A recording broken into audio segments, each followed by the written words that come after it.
Hey, what's up guys? Doing some wainscoting today and wanted to talk to you about value engineering your wainscoting design. Now, there's all kinds of Pinterest pictures and stuff your client might give you of very high-end wainscoting details where there's elaborate joinery that needs to be used. It just takes a lot more time. But I want to show you how I often do wainscoting to value engineer it in a way that I can get it done quickly and give a great price to the homeowner and the builder and achieve a really good look for a much lower price while still maintaining the quality. So we'll dig right into this. As you can see on the floor, I've got my 1x6 going around the base perimeter. That's going to be just like that. We're not doing any profiled baseboard down there. And then I've got my rail, my horizontal rail cut, and my vertical stiles are cut also. So I'm going to get to installing that, and I'll talk to you a little bit more about how this design works in a little bit.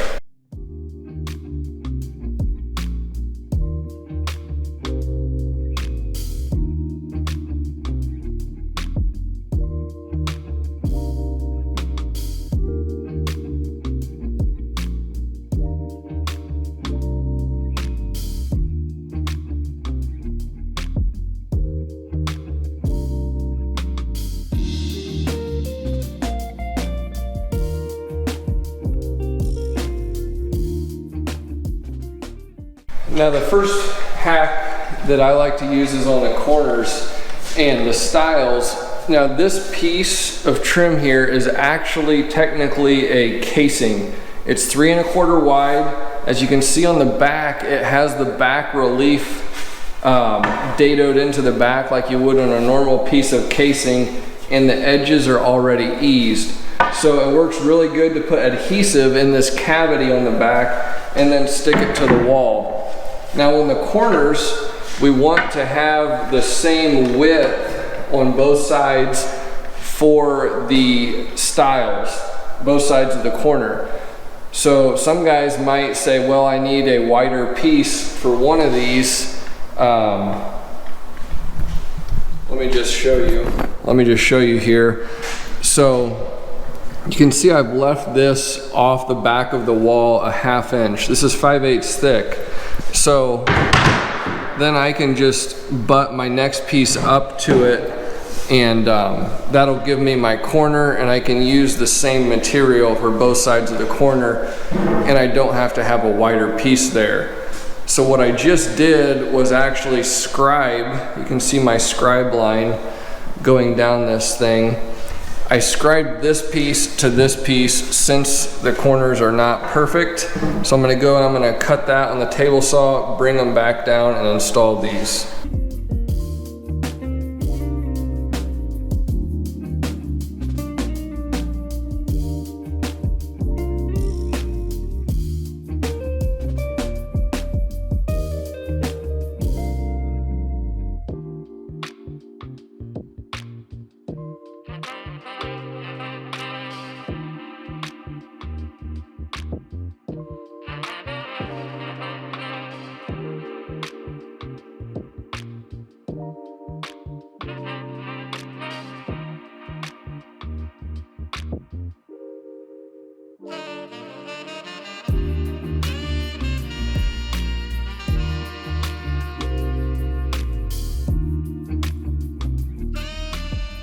I've got my corner stiles in, and there's a number of different ways you could do it from here, as far as putting the stiles in first or putting the top rail on and then the stiles.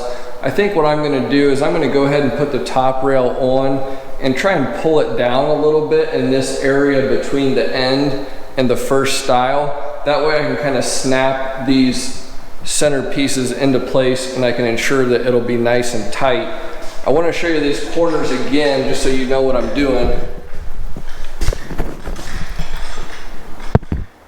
If you look at it from the top view, you'll see the dado on the back of this. That's the relief cut for the casing.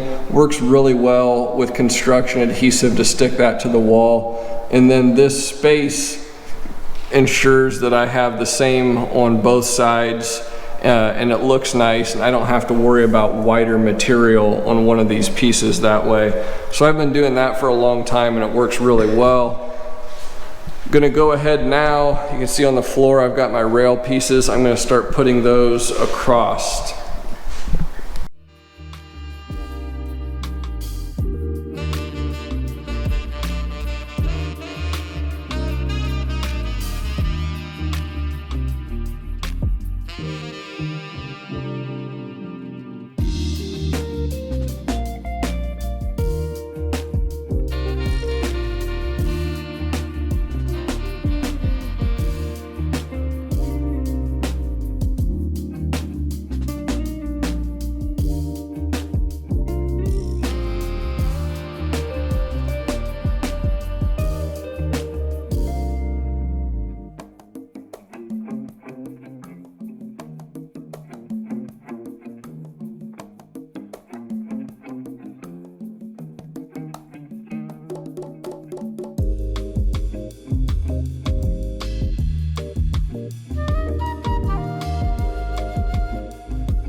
Couple notes on nailing these. Using PL premium adhesive, so once that stuff cures, these are going to be very stuck to the wall. So all the nails are really doing is holding the trim in place while the adhesive cures.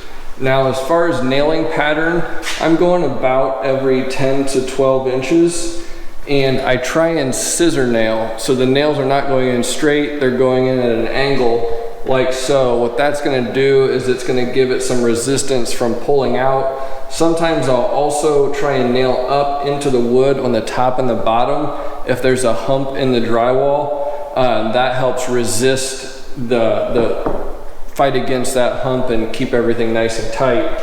So just using my brad nailer here, that's good on the old stabilo level. 18 gauge nails go in. You can go in like so. You can also use the same nail hole. What you're going to do is shoot once, rotate gun, shoot again. Shoot once, rotate gun, shoot again. And that's going to ensure that those nails are going out like that. It's going to give it some good resistance.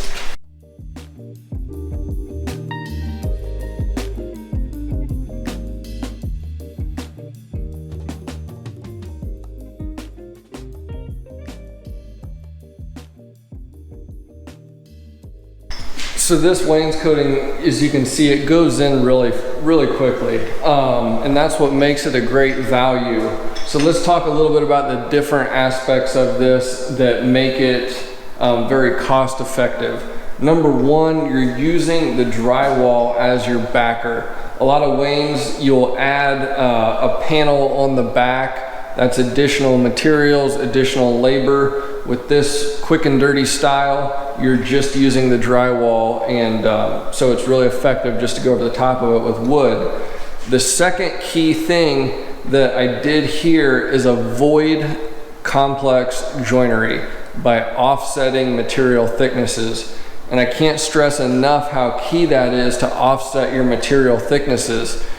If you look over here at this door casing, we went with a thicker door casing just in this room. Same for the windows. It's 1.25 inches thick. It could even be just 1 inch thick. But the key is to get it thicker than what my rails were, which are 3/4 inch thick. That way, this joint can be caulked and it's not flush. It's got an appealing offset here. So then this material is 3/4 of an inch thick, and you'll notice that the stiles are 5/8 of an inch thick. And as I mentioned previously, this is casing. So it works really well because it's got that back relief cut and it comes with the edges eased already.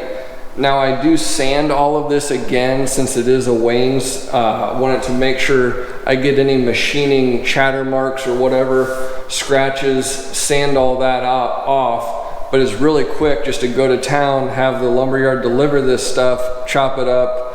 I cut all these to length with my stop block so I know they're all exactly the same. And as you can see, by pulling this rail down slightly whenever I was installing it, I was able to snap these pieces in and everything is nice and tight under here.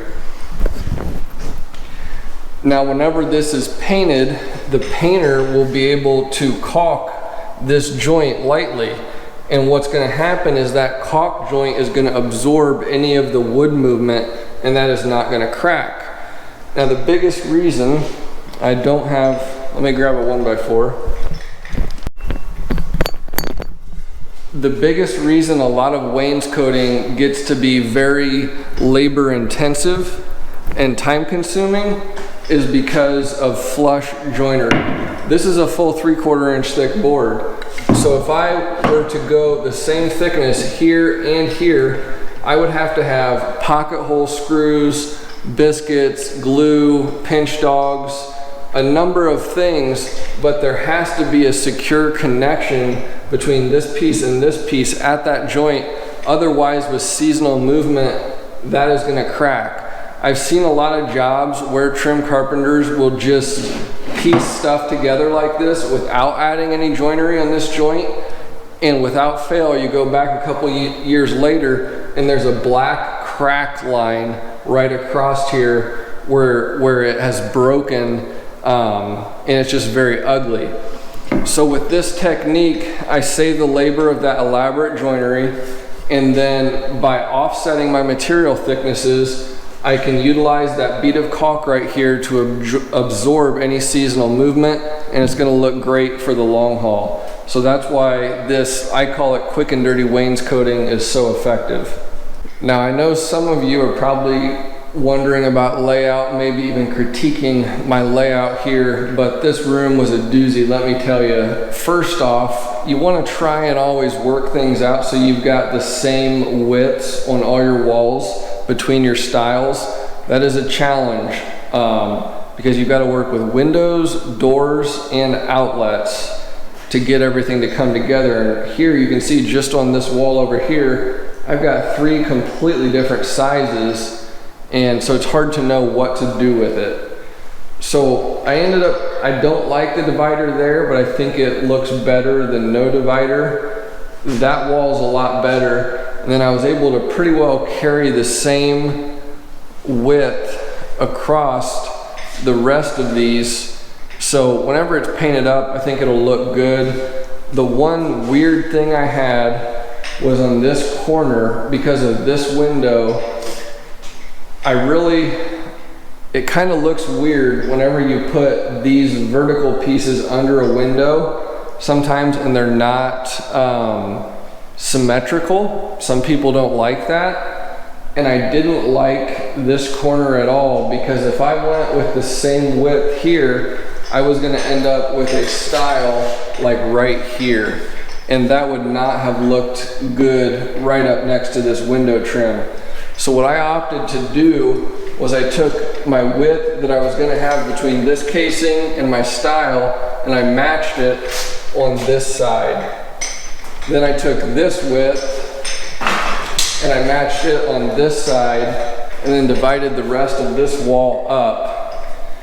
And I think it looks really good on this window wall right here, because I've got the same widths across the bottom, and my stiles under the window are symmetrical. They're offset the same on both sides of the window. Not as big a fan as this side, but there just wasn't much I could do about it. it's a little bit wider here than over there. But in my experience, once all this gets painted up, it looks just fine. So it kind of is what it is. You do your best. Also had to avoid outlets, obviously, everywhere. And it can just get kind of tricky. So there's always that. But I hope you guys enjoyed the video. Again, we're talking about a value wainscoting here. I do this a lot. It works great for those mid-range homes, and it paints up nice. So let me know if you've got any questions in the comments.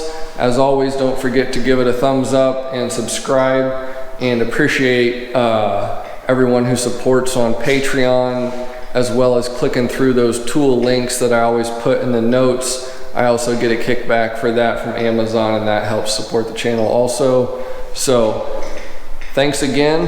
We'll see you on the next project. Have a good one.